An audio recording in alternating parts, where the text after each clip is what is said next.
All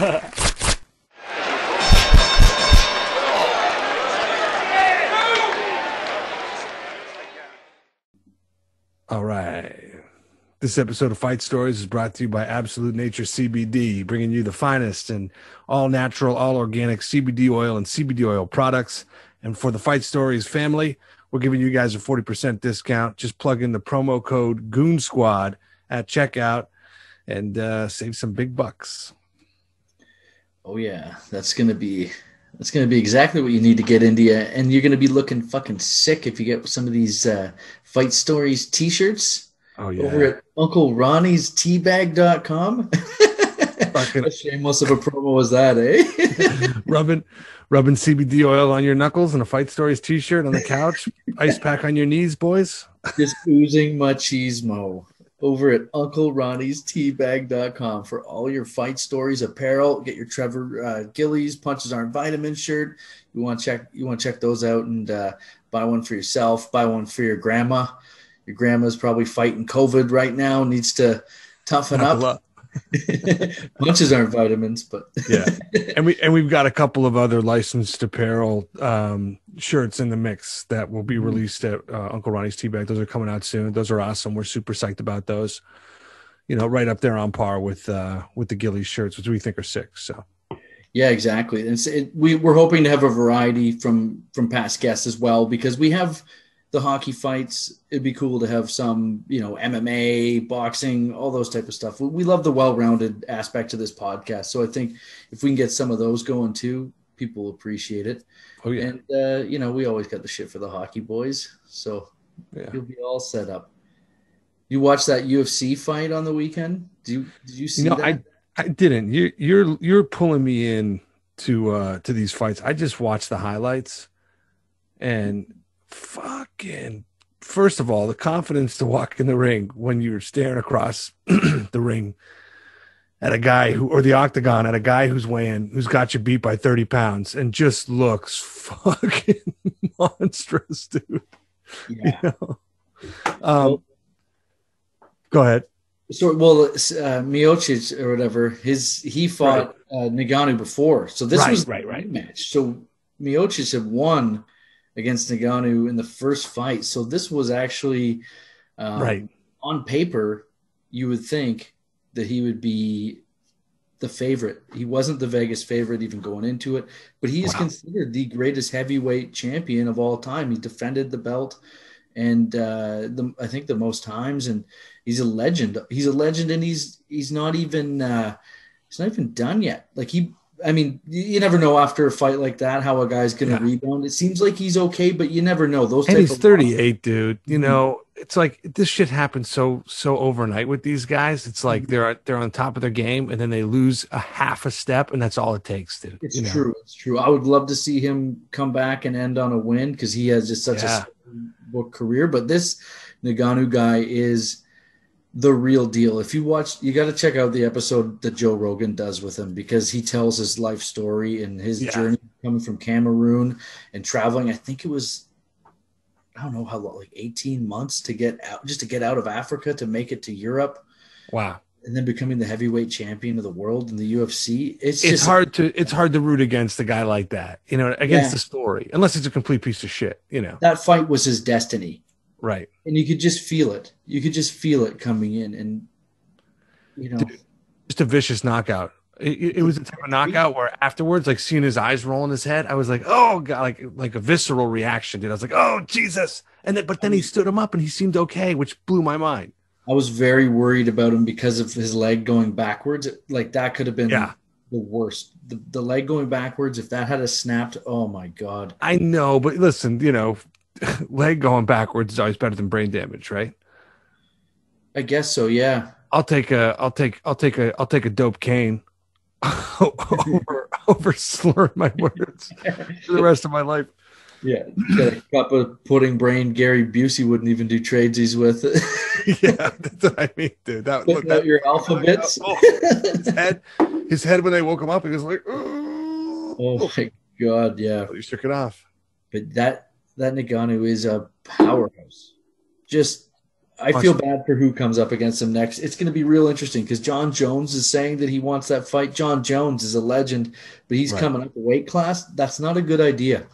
Yeah. I just don't think it's a good idea. Not only is he coming up a weight class, this guy's like at the outset of the heavyweight division. He was 263 or something insane.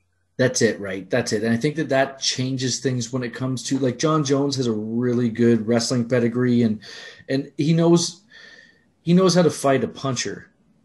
But are you going to be powerful enough to take down a guy that's that much bigger than you when you're coming up? It's just maybe not the smartest fight for Jones if he wants to protect his legacy. How old is Jones right now? Is he still pinnacle, peak of his career, or is he a little past the top? I don't know exactly how old he is, but he's definitely been around a long time. You know, right? The name. I remember. I mean, I've been hearing the name for years.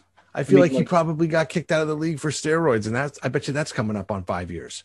Yeah, that was a while ago, right? You know? So there's a guy who, he's been around a long time. So yeah, it's not like he's a new guy. Yeah. With like a crazy upward trajectory. He's been on top for a long time. And when you're on top for a long time, eventually you do fall. And if you're getting bored in your division and you go up a weight class, that's, a pretty good recipe to having it end. I think if he wins, though, he probably goes down as the greatest, right? If he wins, he's the greatest of all time, I think. Yes. Right.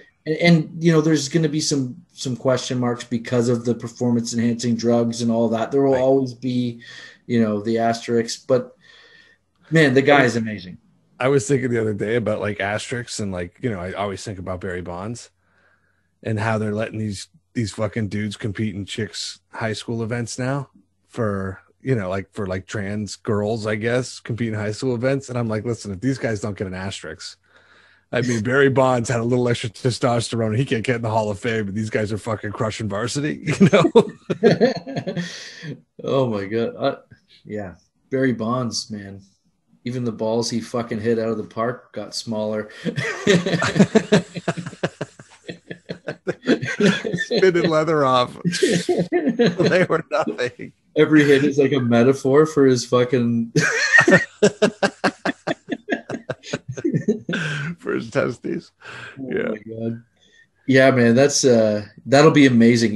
Listen, Derek Lewis just put on a hell of a performance. We talked about it on the podcast. Derek Lewis is in line to take on Ngannou. You heard Dana White at the press conference was saying that, Derek Lewis had a pretty good fight. Maybe John Jones isn't the guy that goes next. But he said, if John Jones really wants this fight, he can have this fight. But I don't know if he really wants this fight. And Jones felt disrespected. He was talking about on Twitter that, Dana White didn't really give him the credit that he thought he deserved, I think.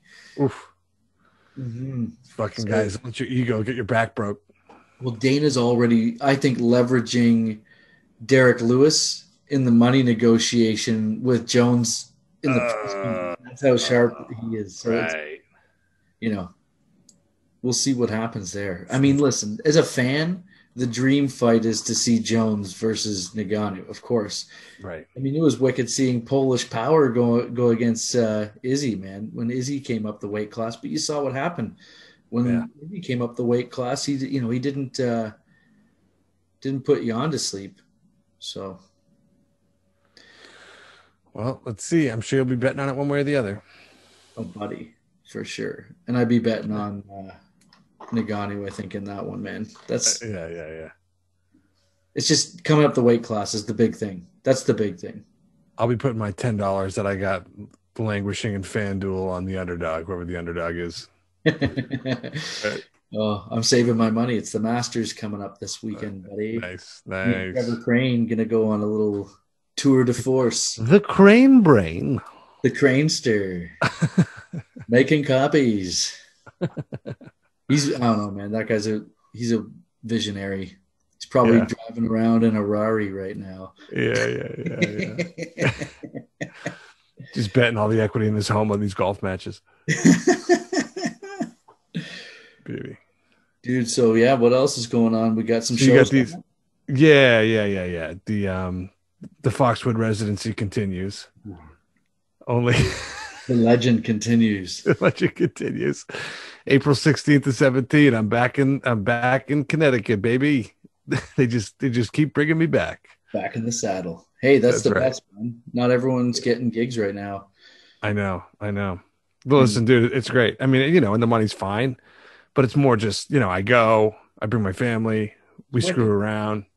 We're at the casino for the weekend. I spend everything I make in the outlets. They have like an outlet mall right in the casino, and I just go and I don't gamble, but I piss my money away on shirts. Oh, that's great though. Yeah, it's great. So and then I wheeled my buddies in. They're like, you know any guys? Like, do I know any guys? I know 600 people that would cut their mother's throats for this gig right now, but yeah, I know a couple of guys. Yeah, but I'm only giving the boys. Oh yeah. Yeah. Awesome, man. Well, I think we should get this episode rolling. This is a fun one, man. We have another guy on the podcast who's a comedian, also has a great Wendell Clark style mustache, or has in the past anyway. Glenn, that's why you wanted this. That's why you wanted the Clark clip. Yeah, exactly. It was subliminally in my head. Love Glenn Wool, one of my favorite comedians, man. He's just such a cool dude. And another one of my favorite comedians, Lianne Mauladin. Lianne actually just did a new album with us with Cottage Comedy Digital that I was fortunate to be able to produce with her. And it's really funny. So you can check that out at cottagecomedy.com. And Leanne Glenn Wool has an album too. Leanne gets it in, dude. She's got a couple of scraps under her belt. So we love we love a lady on Fight Stories. So it's amazing. Yeah, we don't have too many, and it's nice when we find a woman who actually can back up the talk. Like, she's been in some scraps, and and we were kind of surprised because she's such a fun, nice person. But make sure you check out her album after this, and Glenn Wool's new album too, Viva Forever. Both funny albums. They're both great comics. So let's get it popping, baby. Glenn Wool. I just realized that my wife's name is on this Zoom call. Maybe you transitioned. That's I heard you were gonna get into cage fighting, John. Should I start dominating as Julia? All right, man. Let's get into the episode. Yeah, Glenn Wool and Lianne Mauladin. Hey, everyone. Welcome to another episode of Fight Stories. I'm Tyler Morrison. I'm here with John Moses and our guests, Lianne Mauladin and Glenn Wool. Where are you right now? You're out in England? Yeah, man. I'm in the countryside. Nice. Ooh, it's a good little retreat during the lockdowns. Yeah, the plague. Yeah, avoid the plague in the farming areas. They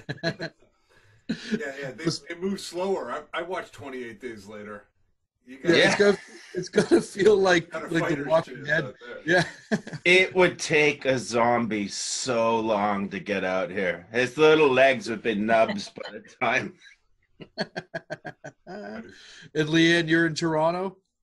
Yes, there's zombies right outside my door at this minute. They're my neighbors, yeah. Right. Oh, nice. Yeah. Cool. Thanks for doing it, guys. We're glad you're on. Mm-hmm. Yeah, thanks for having me. Likewise. So, I mean, like stand-up comedy, there's, not too many comics that are big scrappers. We have a few on from time to time, but I think everyone kind of has a few stories anyway, just from, coming up. Most comedians also have big mouths. So they get us into fights. So knowing Glenn, you're a pretty big guy, like size wise. How tall are you, Glenn? Like 6'3"? No, 6'1". 6'1"? Oh shit! Yeah. I thought you were taller. But, because I puff up when I'm around other men. Oh, don't you fuck with this. Yeah. I also, and this is something maybe I shouldn't let on, I had fallen arches for a long time. So I had lifts in my shoes, not for any sort of vanity purposes, but my feet just really hurt. So people do think I'm a lot taller than I am. Yeah. Also, I think you're always wearing cowboy boots. Just looking at you sitting there, I did not think that you were a tall guy. So you should put some things in the background for scale.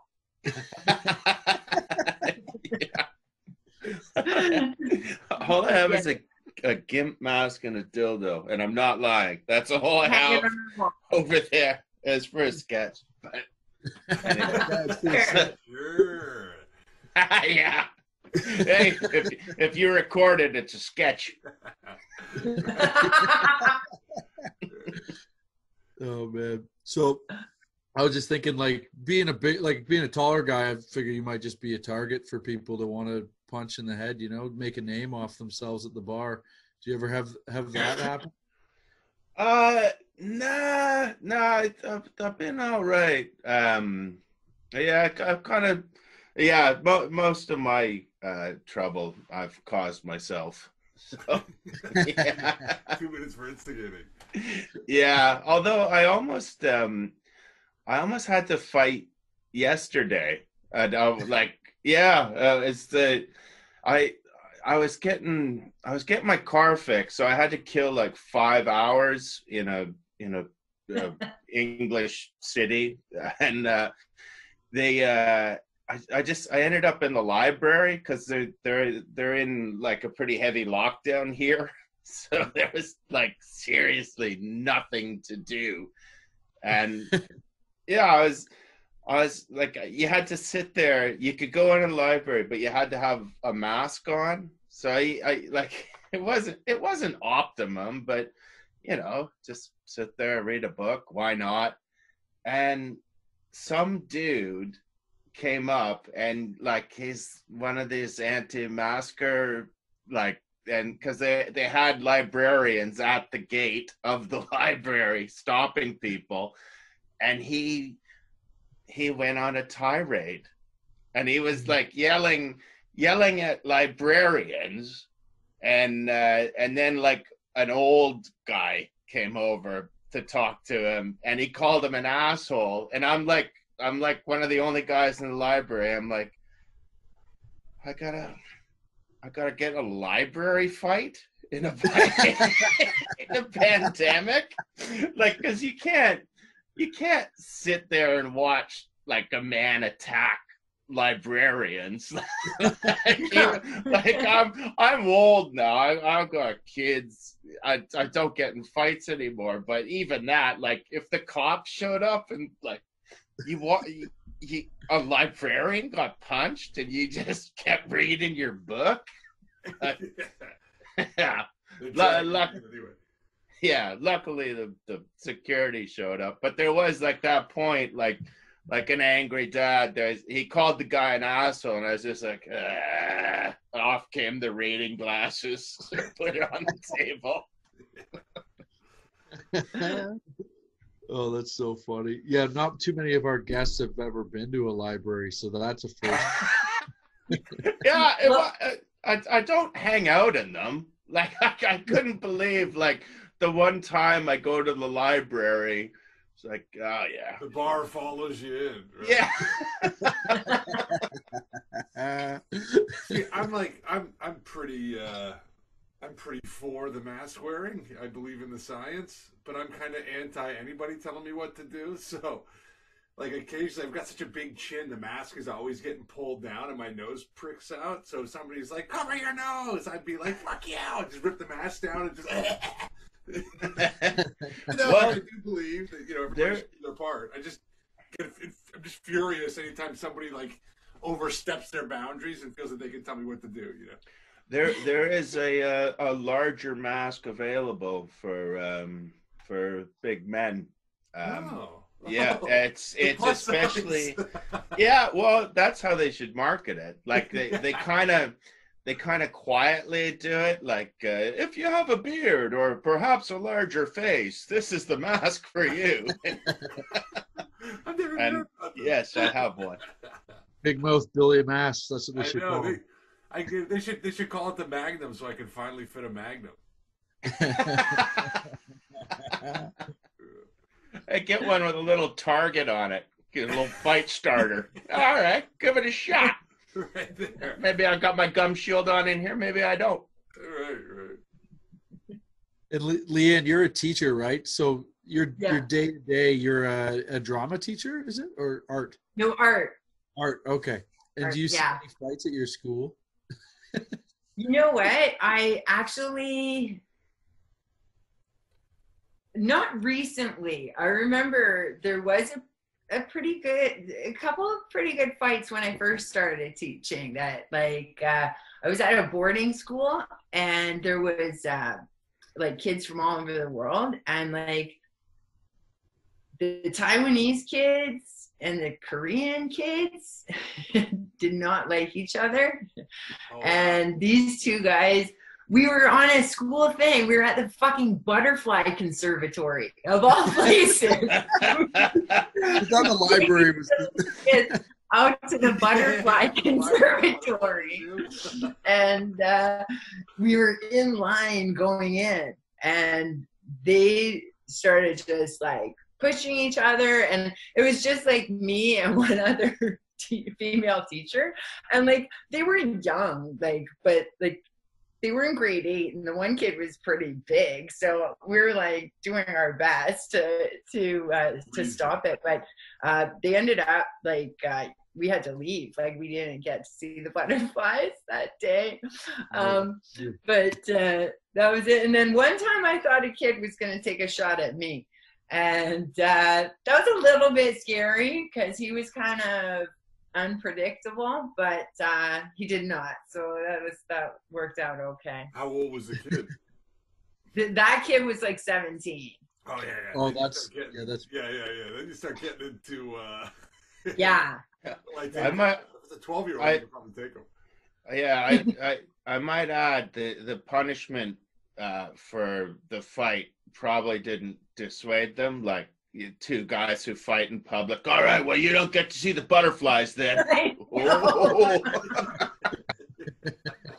Yeah, they might be about it. Now, were they squaring up to fight Asian style? Or was it? Well, this is what I didn't know. I did not know what they had in their back pocket. Jeff Fu, he was a skinny little guy, but I was like, I don't know. He might have some moves. Same as the kid, but there's probably a lot of Jeff Fus out there, so we're good.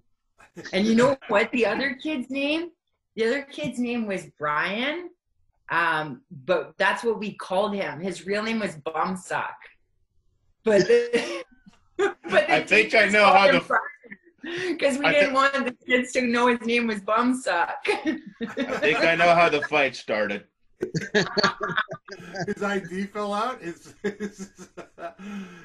Jeff saw his passport and was like, "Ooh." Yeah, that happened at registration, man. They were just like, so nope. Just flagged that immediately. They're like, no. You're Brian now. Yeah, that's gold. What a name. There's a kid at my school named Gaggin Deep. And that's a tough one. That's a tough one to roll into another culture with, you know? Yeah. It's tough to assimilate as a Gaggin Deep. That's your chick, you're the coolest.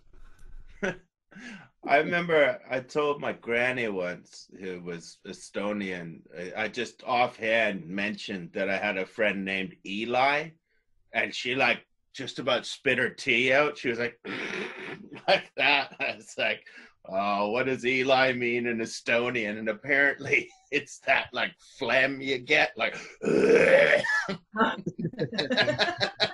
it's ruined the name for me now. Every time I meet an Eli, I'm like, you're snot.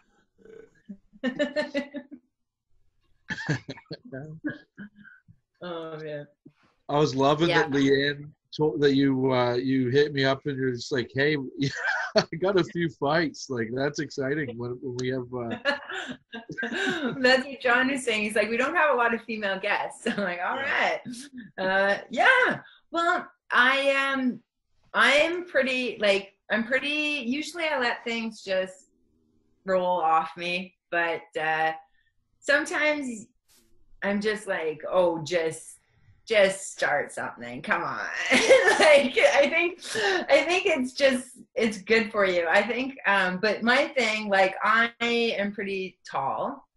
And and so I have a long reach. And I can also move pretty fast if I need to. So I always get the first punch. And yeah, one time, one time it wasn't so much of a fight. It was really just a good punch and a kerfuffle. Oh, I count those as fights. Even if I sucker shot somebody, if they go down, that's a W for me. Okay, I'll take it. It was in Whitby at a little dive bar called the Brock House. And I was like leaning up against the bar, talking to the bartender or ordering something or whatever. And some guy, and like I had a few drinks at that point. And this guy like came up behind me, like with both hands. And granted, I had these like pocketless jeans on and my ass looked amazing. But he came up and he's like, and he like grabbed my bum with both of his hands. And it was like it hurt, right? And I was just like, I just turned around and fucking clocked him right in the face. Yeah. And like just like right here in the face. And he did not expect that. And then he like launched at me, but it was like one of those divey bars where there's like all kinds of people around. So it just like I knew like I wasn't even scared because I knew it wasn't going to go anywhere. There were so many people around. That's another good trick too. When there's a lot of people around, I just figure, you know, look, nobody's gonna let this get out of hand, right? Especially if you're inside. So it's like, why not throw the punch and just see what happens? That's right. Yeah, don't take it outside. Keep it right in here. Keep it in the bar. Yeah. Well, yeah, and just hope it works. You never know. You could just get a circle made around you, and everybody starts clapping. Let it go one-on-one. Let it go one-on-one. Yeah. Everybody stay out of this. That's funny because I always say, like, if more women just reacted by nailing a guy in the face, like, generally, I feel like there would be less ass grabbing in public altogether. Like, a couple of chicks are definitely going to have to pay the price. But, like, like, there's one guy who's going to be like, oh, bad move, you know? But if more chicks reacted like that, I think less, like, the word would be like, you know, these chicks it would encourage other women to hit men. And I think people would be less ass grabbing, but well, I think that was a severe ass grab. Like, let me just say, no, but like other ass grabs, I had let by. You know, I wasn't. It also depends on his face. Is it a 4? Is it a 7? No, but if it becomes the norm, what's gonna happen is honking goes, where you're standing beside a dude, you grab the woman's ass, and then turn away. And so she turns and sees the dude like, whoa.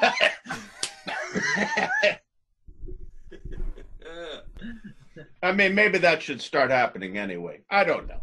I'm into that. So did you like leave any damage when you hit him? Was there like was he bleeding or cut or anything or? He wasn't bleeding, but I hit him, like I felt his face on my hand, like I hit him right in the face. So yeah, it probably didn't have enough behind it. but yeah, I hit him, and he, like I said, like he was shocked, and then and then his natural reaction was to like come towards me, but there was like I think he made enough of a scene doing what he did that there was already people watching, so everybody knew kind of why he got punched, so nobody really cared. He got kicked out, and then I stayed. Yeah, that's perfect. That's how it usually happens. Yeah. That ever happened to you? I remember you grab your ass and you punch them in the face? When you had pocketless jeans on?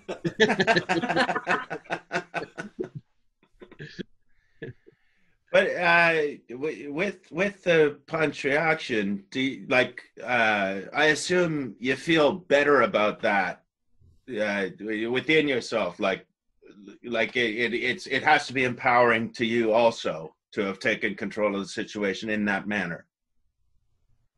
Oh, hell yeah. Yeah, you know, like I mean, I don't even think I really thought about it that much at the time. Like it was just, like I was just fired up, and that happened. And that's how I reacted. It wasn't so much a statement of feminism. More, it was just like, don't touch. No, but in retrospect, like you're very happy that you did it. Yeah. Oh, sure. Yeah. Why not? I had the first time I punched somebody in the face, I didn't feel good about it though. Like, cause I remember thinking like, yeah, like it just didn't feel good on my hand. So I think it was because in hindsight, she really didn't deserve to be punched, and I probably shouldn't have done it. So maybe that's why I didn't feel that good. But had you just grabbed her ass and she turned around? What led to that happening, though? What led to you? Okay, and when I say it didn't feel good, I mean it didn't feel good, like physically. Right. Okay. Rather than emotionally. Like it was just like I was just like, oh, like I just came in contact with her face. Oh yeah. That's just bad. That's bad form. We'll train that out of you. But okay. Well, do you smoke? Do you have a lighter? There's a little trick you can do. Oh yeah. I think the keys. That's the one. That's on your shot. The keys are no good. Rolled up newspaper with a hammer in it. And lots of little things. Over the throat. I don't even remember what I was talking. What was I was just asking how that started. Oh. Yeah. So that was, I was probably in grade 12 and my sister was in grade 13. And she had a boyfriend that she had gone out with for a couple of years, and they just broke up because he started going out with this girl. And my sister was really upset, and my sister and I are close. So I decided to find out where this girl lives. I didn't even drive. I was just like on foot wandering around Burlington, like figuring out where this girl lived. Where they Burlington, not a super walkable town. I guess so. You really got a long way to think about it. Well, anytime you're looking for a fight, don't walk there. Take a car. That's walk around for 3 hours. You have chafing problems. You don't know how to throw a punch. This isn't going to be a good fight. But that's where I got her, outside, walking down the sidewalk. So I approached her from behind. Her name was Kim or something like that. I don't even remember. I called her name. She turned around. I punched her in the face. She hit me back. Oof. That's why you regret it. Yeah, she hit me back. It didn't. There was no blood. And then the boyfriend guy came out, like because we were screaming at each other a little bit. So he came out, and then he was like, he called my sister and was like, "Your sister's crazy. What the fuck is she doing?" Whatever. But that was just a family thing. I just wanted my sister to not be sad, and my sister, I know she wouldn't have done anything. So that I'm glad that I did. I probably did it work? Was she not sad? Huh? Did it work? Was she not sad? She wasn't sad. She like, was. After you did that, was she like high five? No, at first she was like, "What the fuck?" Like she's like, what did you do?" And then she was happy about it after. Yeah, she was glad. And then she's like, "So what'd she say? What'd you do?" Did her face swell up? How cool was this guy is what I want to know. Oh, he was like hockey team captain. Cool. Yeah. Cool. Driving a Camaro. Yeah. No, what did he have? There's nothing like memorable. someone fighting for you. Like, I remember I used to, when I was in high school, there was this dude, he was like a senior, and he was on steroids, and he wanted to be a wrestler. He had like a mohawk, and I always used to just tease him. And because I had two brothers in the school that were older than me, I could always get away with it, but they'd all graduated, and it was just me. Yeah, it was just me at this point, and this fucking crazy steroid guy was after me, and so I had to sort of avoid him. And then one day I was in the hallway, and it was between classes, and he was there with all his steroid friends, and I think I'd taken a leak or something, and I got caught in the hallway, and they were all there, and he was like, he grabbed me, and he was trying to show off to his buddies, and he was trying to put me in a pile driver, like he was that into wrestling. But I mean, even as a kid, I know if you don't lift your legs, you're not going up. Like, it doesn't matter how much steroids this guy's on. And he was trying to do that. And my cousin had just gotten back from Serbia, or he'd been in one of the war that was on in the 90s. Oh yeah. Yeah, he was in the army. No, Croatia or Serbia. Yeah, one of the Balkans. The famous insane. No, not him. War? Yeah, not him. But he had just gotten back, and he'd come to my high school to say hi to me, and he was in the he came down like full fucking shaved head, full army regalia, like not in uniform, but like, you'd have to be pretty dumb to not know that guy was in the army. Right. You know? And he came across the scene, and he didn't even know it was me. He just saw a bully, and he was like, no way. And he grabs the guy and goes, let him go. And I pop out, and he's like, like that. And he put him into a locker, and he just whispered something in his ear, and the guy nodded with his little fucking mohawk like that, and then he shook my hand and apologized and never bothered me again. Oh, that's awesome. Great timing, eh? It was unbelievable. The brothers are gone, but the cousin's in town. Yeah. And he was just waiting for that moment to pick you off. Fucking right, dude. Yeah, it's like God wanted to watch something. He was like, if I just put this here and I put that there, and he goes, okay, all right, guys, crack a beer. Let's watch what goes down. I've just sent a guy back from a war zone. Let's see what happens when his cousin's being picked on. Yeah. Did you ever have to fight anyone in high school? What was that like? Did you have any Where let me add, where are you from? Vancouver. White Rock.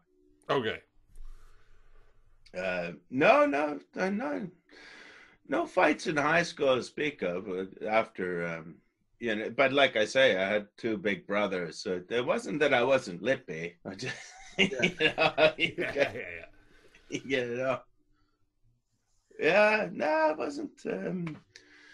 wasn't too scrappy. So after that, that's when you start running into more conflicts. Going out to bars, obviously, there's going to be, Yeah. Shit. The one that springs to mind, and again, it wasn't technically a fight, but it was when I was going to LA for castings for pilot season, And it's fucking horrible there, man. And I like, it's a lot of stress. I was going through a divorce. I'd moved from England to LA, but I had my hockey gear with me, and I was playing pickup, you know, and pickup hockey's fun, but you have to also realize that, like, a lot of dudes playing pickup just can't be on another team. Like, they've been kicked off of them, or, you know. Oh, right. It's like a landing spot for somebody who's like banned from every league, right? Yeah. Paperwork. Just got out of prison or what have you, but trying to get the game back, you know. Maybe get some scouts interested once they.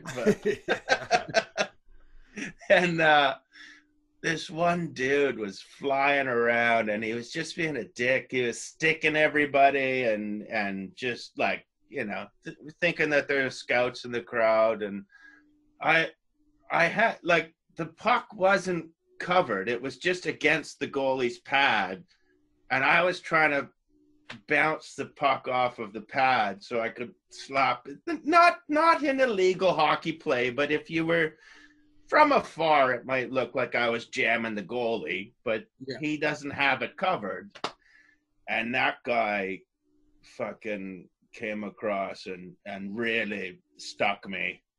And I took every bit of fucking anger that I had for being in LA, like every shitty audition that I'd gone to, every show that was just full of fucking idiots. I just put it all into my stick, and I turned around and I just about chopped this guy in half with the fucking cross check. Like, he made the sound and everything that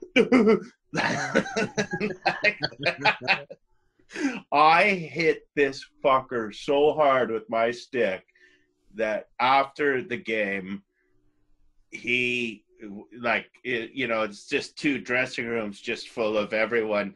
He actually seeked me out and apologized for his behavior. Yeah, for his involvement. He knew that first jab set you off. Yeah. And he probably was worried that you were gonna, like, fight him in the parking lot. He doesn't know. Maybe. He doesn't know. He doesn't know his brothers are thousands of miles away, you know. I hit him pretty hard with this stick. Like, you always know, like, you can feel the way the body reacts to a solid movement, and just clink like that. I played men's league for a couple of years in New York, and there was a very competitive league, like, you know, a bunch of those guys in there played sort of juniors, some college, and I decided to play the league under there, which was basically a bunch of, like, guys who picked up hockey in their 20s and 30s when they could afford the equipment, like doctors and lawyers who were like, oh, I'll take up this pastime. And I've been playing hockey for 25 years. So I would dominate this league. But every once in a while, like, you know, the puck wouldn't be bouncing my way. I'm the guy, like, basically skating around like there's a scout in the stands. These guys are all going after the game, like they're going to their Audi, and I'm, like, going to a Saturn with no heat in the middle of the winter. And I'd score like 3 or 4 goals, right? And so every time, like, the game, like second, third period, I'd be going into the corners and my elbows would just start flying, right? And I'm like, man, I got to stop playing men's league because I'm gonna wind up getting hurt or hurting somebody, you know? Oh yeah. Yeah. Well, I play in London now. And there's a team that we used to play against. They're a bunch of Russians that live in the United Kingdom. And I remember because I just, you know, I not so much now, but I used to play with a bit of an edge, and I would yap at people and get. And there was just at one point I just realized. I don't know what these gentlemen's jobs are. Just a bunch of old KGB guys? Best case scenario, I would imagine. Yeah. Dude, I played against a Slovakian guy in my early 20s, but he was like probably mid 30s, and like if he would have come along 10 years sooner, he probably, or later, he would have been in the NHL, because he was like, he played at that premier level. But by the time, you know, the NHL sort of opened their doors to like that much international talent, it was over for him. And I think that really pissed him off. But oh man, that guy played with such a fierce intensity, just hated everybody on the ice, and the fact that he was so much better than all of us, like he was just furious and he had to play with us, you know. He was just like, you fucking scum, you know. Yeah. So what does that look like in London? The like, how much hockey is over there? Like, is there how many rinks are there? Oh, I mean, there's 4 or 5 rinks in London. The team I play for, we play out of 2 rinks, and yeah, it's been fucking ridiculous though. It's all locked down now, but we had to when the tier system came in, we had to play 3-on-3 with 1 goalie. Like, remember you know, when you used to play with the line, like, you know, oh, okay, you got to bring it back over there, and we had to. Yeah, we had to split the ice in 2, and then everybody was in bubbles. So, like, you had to get dressed, and yeah, it was fucking. And then even that went out, and all you could do was drills.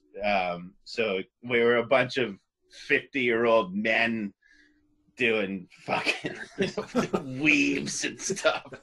Just anything to be away from your wives, you know. Yeah, it was just basically just to drink beer. That was the whole point of that. And I guess one of the things that we usually talk about with comics is if you guys either of you had any you know, physical altercations with hecklers or anything like that after gigs, or anyone that you wish you were able to hit. No, I have. Start us off on this one. Yeah, I haven't. I've been pretty lucky. Most of the people I run into after are positive. It's a good it's probably thing. because they're all facing you too. You seem to be an element of surprise gal.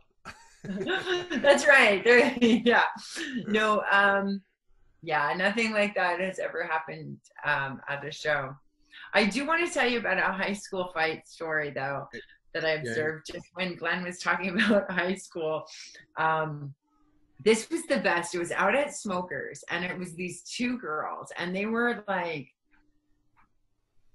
big girls, right? And one's name was Joe and one was Cindy.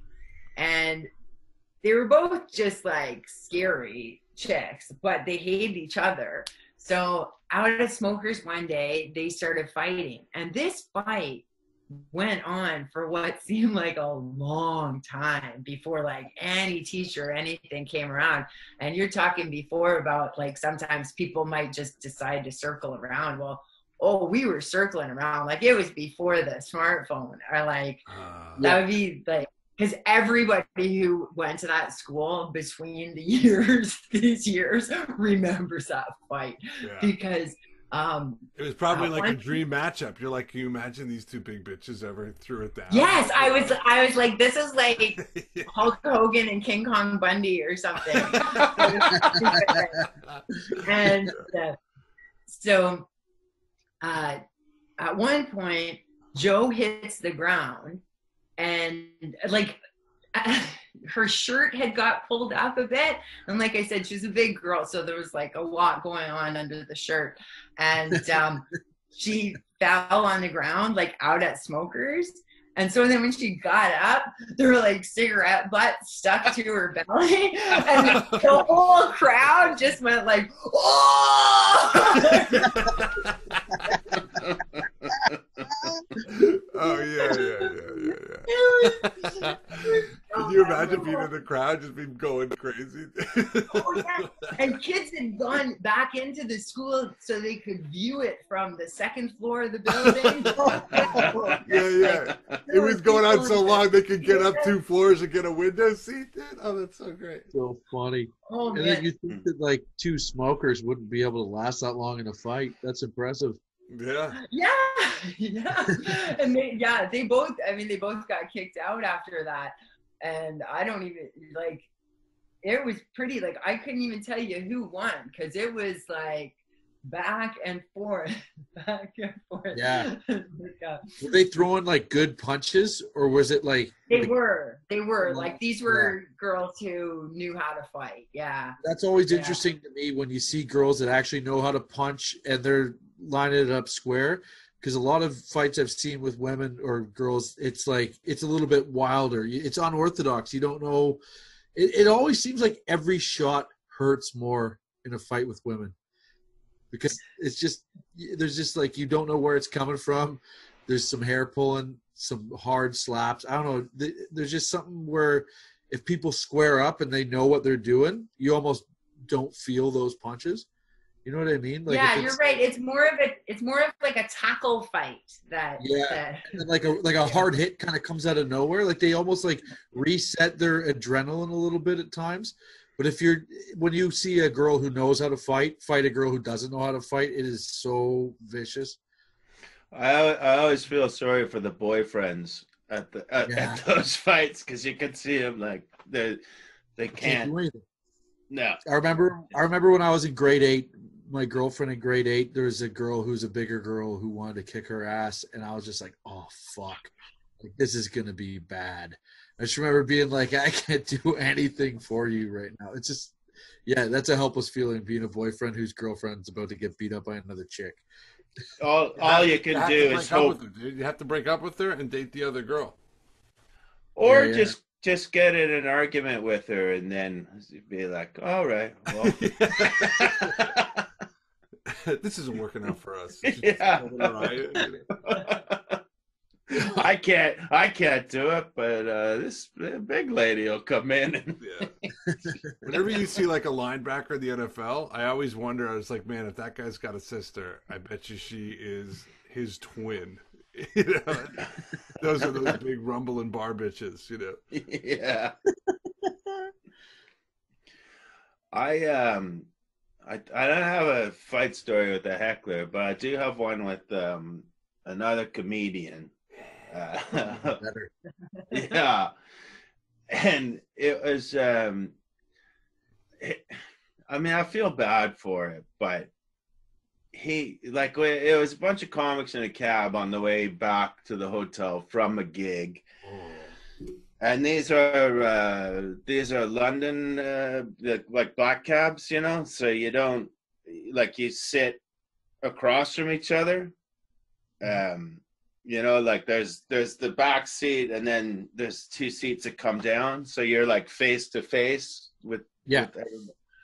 Like a squishy limo. Yeah, a little bit like that. Yeah. And it was the club, and it's called the Glee Club in Cardiff. And to take the cab ride back to the hotel, you go through quite a rough area of town. And this dude's drunk. He's a comic, and he's trying to like express emotion, you know, like drunks sometimes do. And he's trying to say that he misses his kids, which is, you know, but the way he said it, he went, what I wouldn't give to see my daughter standing on that street corner right now. And, you know, she was apparently 9 years old at the time. And so I said, give her a few years, Jeff. It would be illegal right now. Now, I mean, he set the spike. It's like, what you can't say something like that in a cab full of drunk comedians. And I mean, I thought he had a sense of humor. I almost thought he'd said it so that I could say it in that, you know, drunk. But I was looking out the window afterwards, and he sucker punched me. Like, he came across the cab and just smacked me in the head. And I know that he thought at that point it would be like the movies where I'd just go clunk and then fall over. But I just went, what'd you do that for? Like, so he's now scared because he's given his best shot. Oh yeah, dude. And I wasn't looking.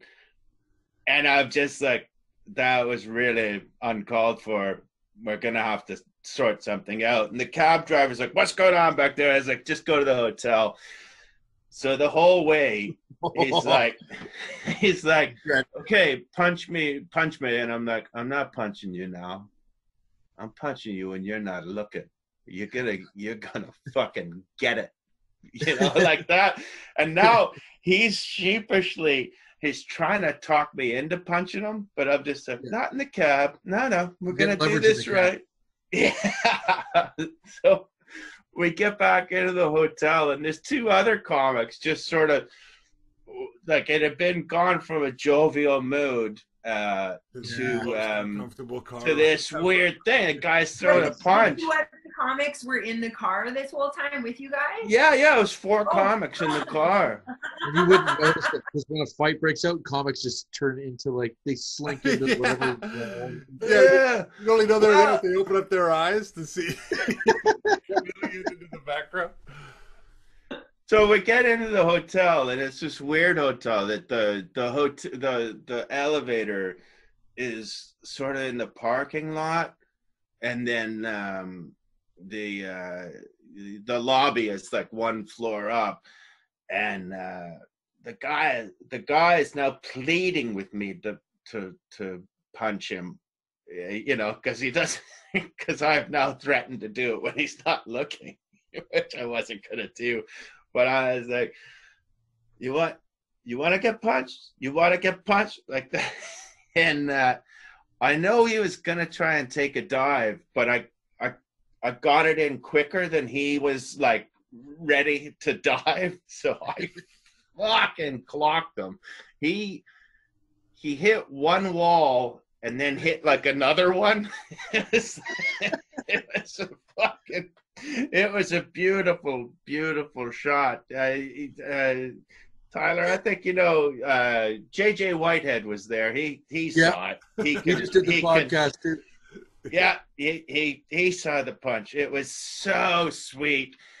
And then because the argument had gone, the hotel manager had come down, but because he'd seen like a kerfuffle on the cameras and come down like, what the hell are you guys doing down here? But I punched the guy while he was coming down. So then it was just like Weekend at Bernie's with the knocked out comic. We're just like, nothing's wrong, officer. We're just going up to the hotel room.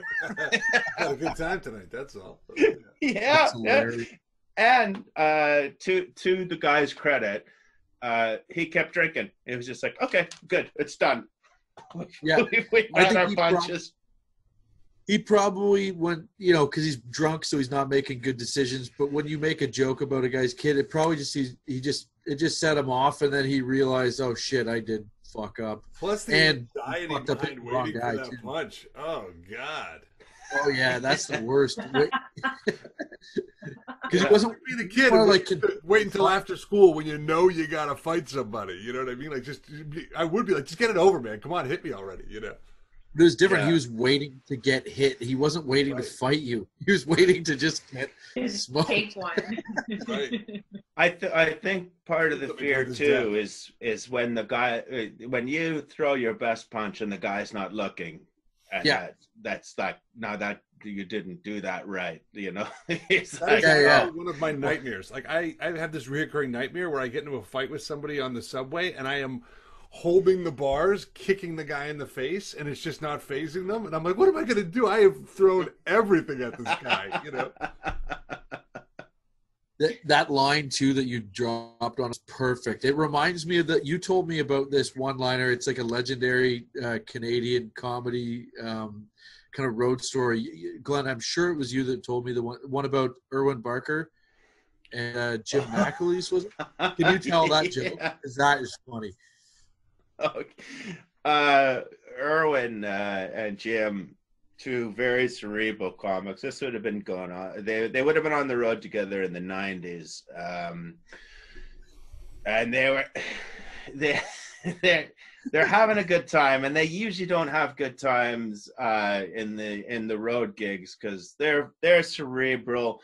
Road gigs are they're idiots. But because they're both together and they've been joking around the whole time, they're actually, the gigs are starting to go well, and they're having great times on the drives, these like 7-8 hour drives between gigs, but they're just joking back and forth and just having a blast, and it's spilling over to the gigs, and the gigs are going great, and it's been the best 2 weeks of their life. And then one night or one day, they got to get up at 11, get to the other gig in the morning, and they're driving. And for the first few hours, Erwin hasn't said a thing. He's just driving, and Jim's trying to get him to talk, and he just won't. And he finally goes, "What's wrong?" And he goes, "Well, I'll tell you what happened. I'm feeling old. I called my wife last night, and my eldest daughter got her first period." And Jim went,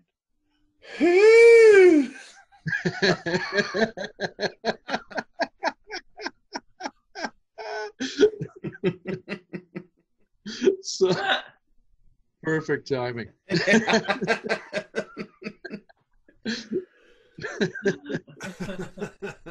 Those guys are funny, dude. Erwin Barker was the funniest ever in Canada. Ackles he's hilarious. Erwin passed away, but if you ever get, for our listeners, if you ever get a chance to check out any of their comedy, I know Erwin has a bunch of clips on YouTube, but so highly regarded by their peers. That's some Canadian comedy classics. Yeah. Oh, wonderful comedians. So, Lianne, you got any more in the chamber? You said you had like 4, I think. Yeah. This one I got hurt. I got a bloody nose. I ruined my favorite shirt. This was been there, girl. in Kitchener. And so right there, not a good crowd, right? But I went out with my sister and some of her friends, and it was like a dance club, kind of a bar. So there were a lot of people around, a lot of people on the dance floor. And like I felt there was somebody dancing behind me, like that just kept like pushing into my back, like backing into me or whatever. So I was just kind of like holding my space, Yeah. And then somebody kept pushing me again, and I thought nothing of it, but I kind of like pushed them back, right? And then a couple minutes later, this woman comes over, and she comes right up to me, and she's like, "Why did you push my friend?" And I'm like, "What?" And she's like, "Why'd you push my friend?" And then she pushed me, and I'm like, "She fucking pushed me. I never even pushed her. I pushed her back, right?" And then she punched me in the face, and I've got a bloody nose right away. I punched her back in the face. Then the friend came over, and my sister hopped in. And one of my sister's friends was from Oshawa, so she knew how to fight. So she jumped in and grabbed somebody. And it was like, there was like 6 of us fighting on the dance floor. And then the bouncers came in and tried to kick us all out at the same time. I'm like, no way. I was doing like one of those like somebody tries to grab you and you're like, whoa, no. Like he was trying to make me leave. And I was just dodging him till I got to the women's bathroom because I'm like, I'm just gonna fucking clean up and hang out here for like 2 hours till those other girls go home, right? Like if you make it to the women's bathroom, you've got diplomatic immunity. like can't come in here, like you crossed over the county line. Like, That's right. Can't touch me here. Yeah. That's perfect. So my sister did the same thing. It was like, like this little obstacle course we had to run through to get immunity to the bathroom. But yeah, that was fun because I think that's the only time my sister and I got in a fight together. So that's good, right? Is she older than you or younger? Sorry, I missed that part. Older. She's like almost 2 years older. Okay, yeah. Yeah. That's So good. we were just Having brothers brothers and sisters that are close in age. Huh? Having brothers and sisters that are close in age, you stick up for each other all the time. So it's. Yeah. I look at your girls. What's the age difference in your girls? 3 years. 3 years? Yeah, but my youngest is going to be the one that's a problem.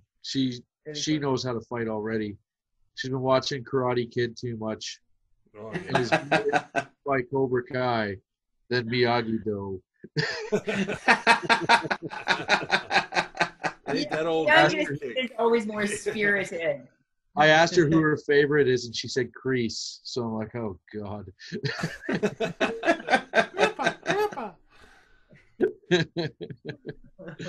Oh yeah, it's a problem. I just got my daughter, she's 5. I just got her like an inflatable punching bag for Christmas. Of So course she you can work on her 1 2 1 2, like no means no, pop pop pop, I was never allowed to have one of those. I think it was seen as encouraging. Yeah. Oh yeah, 3 boys in the house, you got enough, Did you ever have your dad teach you how to fight, Glenn, or was it your older brothers that were kind of just learned from trying to survive? Yeah, no, yeah, I was older brother. Yeah, that's UFC to me. It's just like that's brother fighting. Like it shouldn't be weight classes. It should be the age, like where somebody is in the brother chain.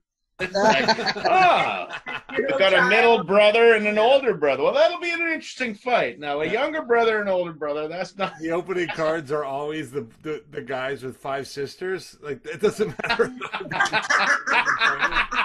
It's just round one. This guy looks like he's tough. He's the youngest of 4. And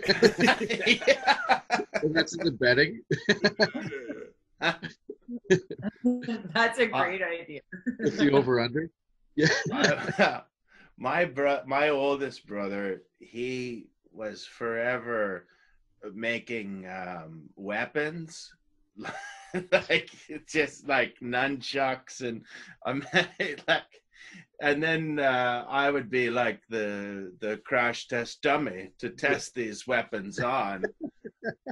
And I remember he had made like a Judas Priest glove out of like a old cheap leather driving glove and tacks. Like he'd put tacks all through, like, because it'd be like Judas Priest.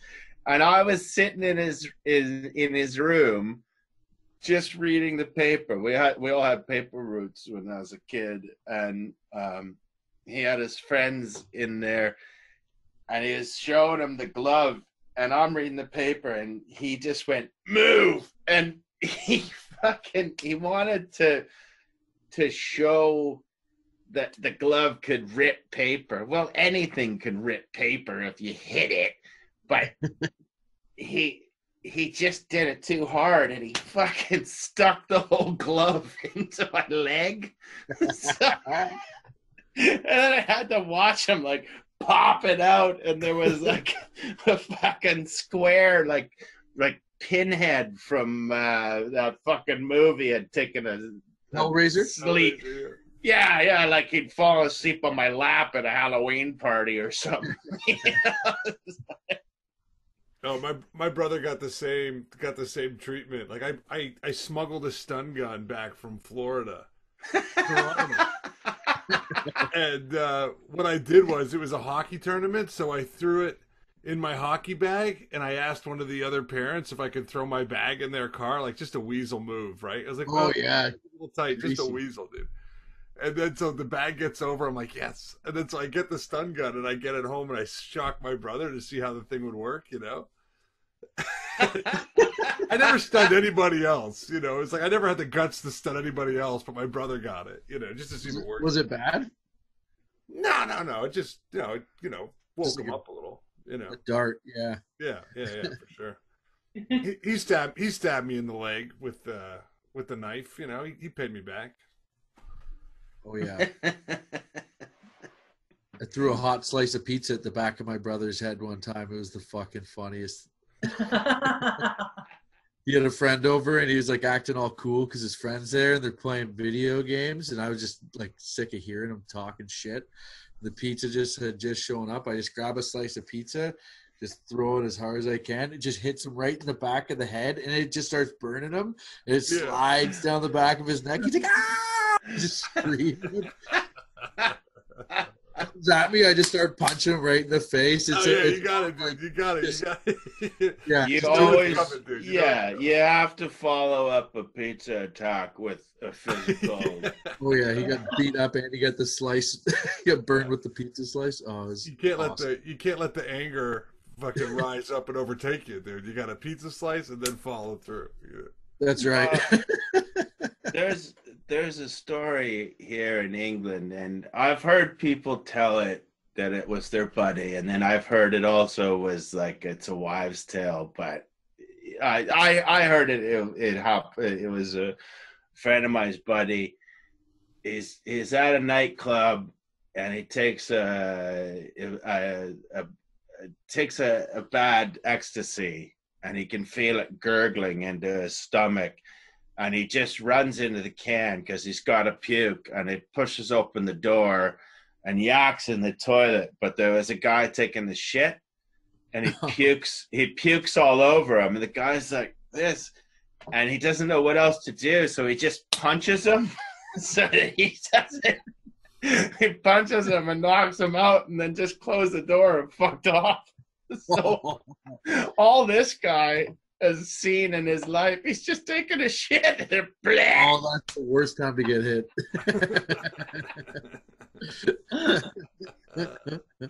So wait, the guy who was on ecstasy who puked on him punched him because he was like, this guy's gonna be furious? Or yeah. So much better. So he's covered in puke. You know? His shit is got, he's got his pants down, and now he's got a busted nose. All he was trying to do was fucking like a human take being. he's probably got a hold of some bad coke, and he's got a it's cut with baby powder. He's not having a great night, but then that's hilarious. So okay, so I don't know. Do you got any more of the chamber, Lianne? I'm just I think we covered a few good ones. Yeah, you saw. I think the cigarette butts on the stomach was one of the highlights of the entire series. That's awesome. I remember being high on ecstasy. I'm sorry, go ahead, Lianne.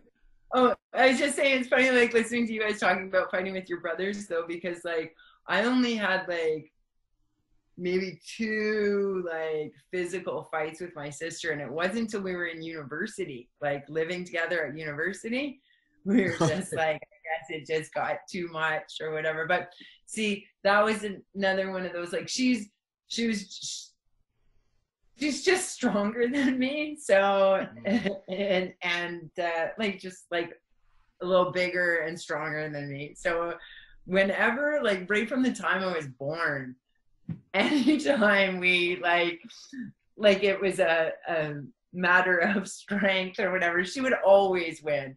So it was just one of those kind of like me swinging madly and her like just like holding me away kind of a thing, or just like sitting on me and being like, calm down. Like, don't tell me to calm down.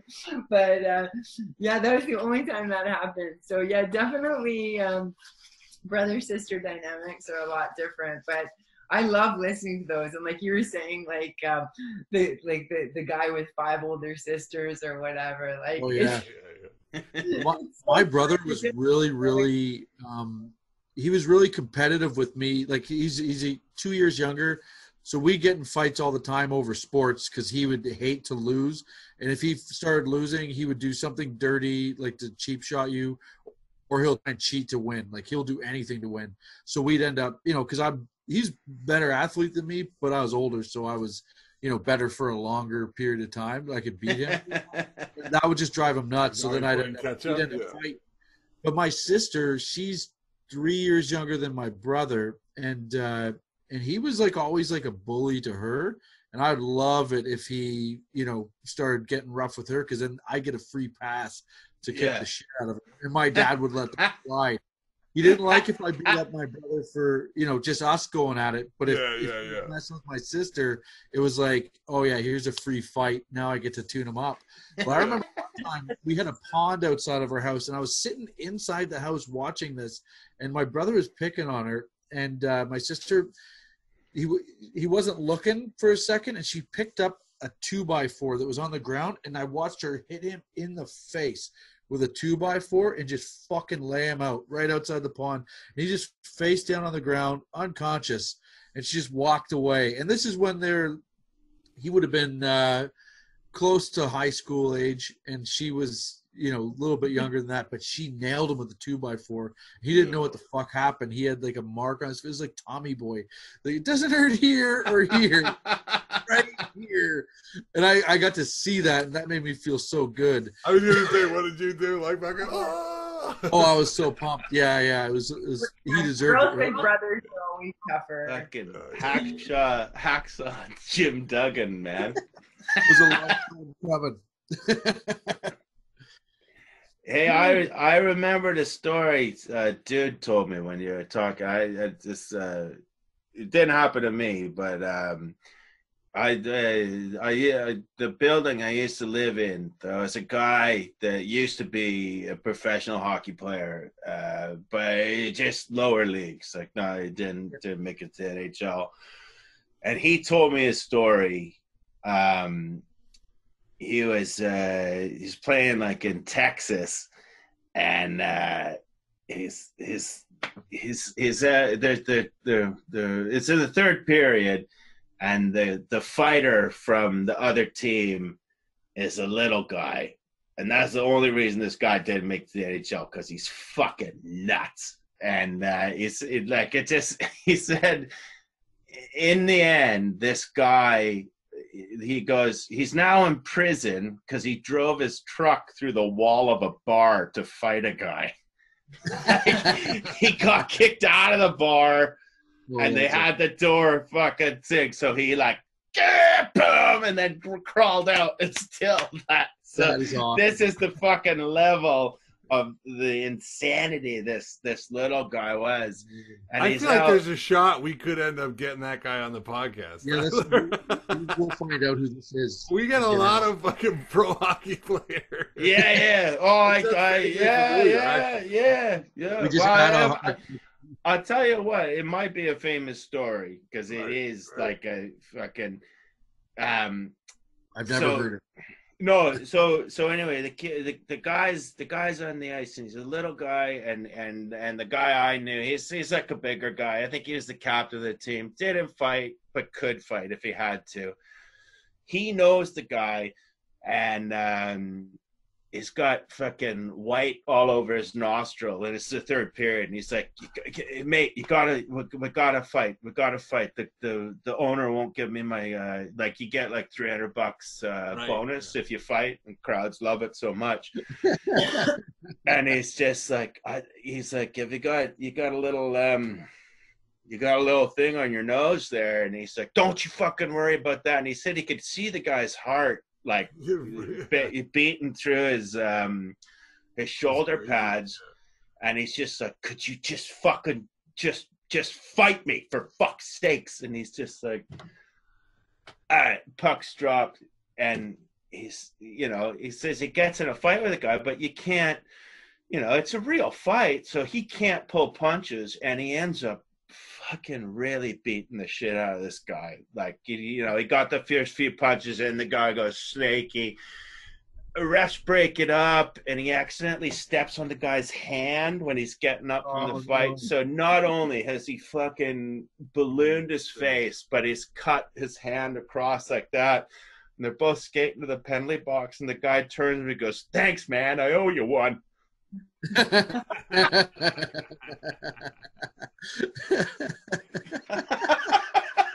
that is that, dude. That is that league. Yeah. Yeah. Oh yeah, that's hilarious. That's it really is wild down in those lower tier leagues where guys are fighting to survive. Yeah. Yeah, I don't even know if it's like that anymore. I think it's probably. I don't think so. I mean, SPJ, the Southern Provincial Junior Hockey League or whatever, is a pretty tough league still, but it's almost like fading out too. It's really, the rules have filtered down from the NHL into the lower leagues, and yeah, there's not even fighting in. I don't even. Is there body checking in the OHL? I don't think there's body checking in the OHL. Not this year, no. Because of COVID, or is that moving forward? It's because of COVID, but I mean, David Branch is creaming his little jeans over that. The league commissioner, he hates tough hockey. Right. Yeah, man. Glenn, let me ask you a question. I always think of London as being like a little, like, tougher, like you know, the hooligans and stuff like that. Are the bar crowds there a little rowdier for comedy, or is it a different type of, yeah, I mean, it's changing a bit, but back in the late 90s, early 2000s, yeah, that was because they had a boom here, and right. There was you had to be really fucking loud and aggressive. It was nice. Now it's changed. You know. Right. Yeah. But did you ever feel like somebody was trying to come at you, or did you ever see like guys sort of go at it, even audience members amongst themselves? Or oh yeah, no, I mean the best thing to do at that point is just fucking just front them and just say, yeah, we can do this, we can do it right now, because they'll be on coke, but you know, so was I. Now we can do it. Yeah, no, because it really was like comedy in the 80s in America, right? Yeah. Like coke, money, like just good times, you know. Yeah, and they like if you know, because they wouldn't know what, you know, just from me. Like if I'm talking, they're gonna be a couple of London guys, and they'll know the accent, but they won't, you know, right. Like they won't know what it means. So they're kind of like, well, you know, last thing we want is to get embarrassed by running onto the stage. And also there was like fucking 9 security guards in fucking bomber jackets that, you know, but you probably wouldn't have made it to the stage anyway, right. You know. But yeah, you don't have security guards in Canadian comedy, that's for sure. And not 9 of them. You know, kind of a sound guy doing double duty who did 6 months. It's the only job he can get. Oh yeah. All right, beauty. Nice. Well, that was a good episode. Thanks so much for being on the show, guys. We got a couple things that we should be plugging, though. Glenn, you got a new stand-up album out, Viva Forever. Yeah. Okay, so they can get that. That's from Stand Up Records, I believe, right? Is that the Stand Up Records? Yeah, all platforms. I've just gotten into Spotify for artists, so I usually wouldn't say listen to it on Spotify, but now I can see the number that it represents, and it's all different. Right. Yeah. And Lianne you have an album coming out through our label, Cottage Comedy. Yes, I Digital. do. It's called Late to the Party, and it's going to be coming out soon. So I'm really excited about that. Yeah. Oh, cool. Awesome. Well, thanks so much for being on the show, guys, and make sure to our listeners check out Glenn and Lianne. You can, they got clips on YouTube and they got albums out. So, yeah. Well, thanks again, and check out Fight Stories, all of our social media. Subscribe to all that shit. If you're just listening, go to our YouTube, subscribe, hit the bell so you get notifications. That's how it works, baby. Awesome, guys. Bye, guys. All right. Thanks, guys. Take care. Thank you, too.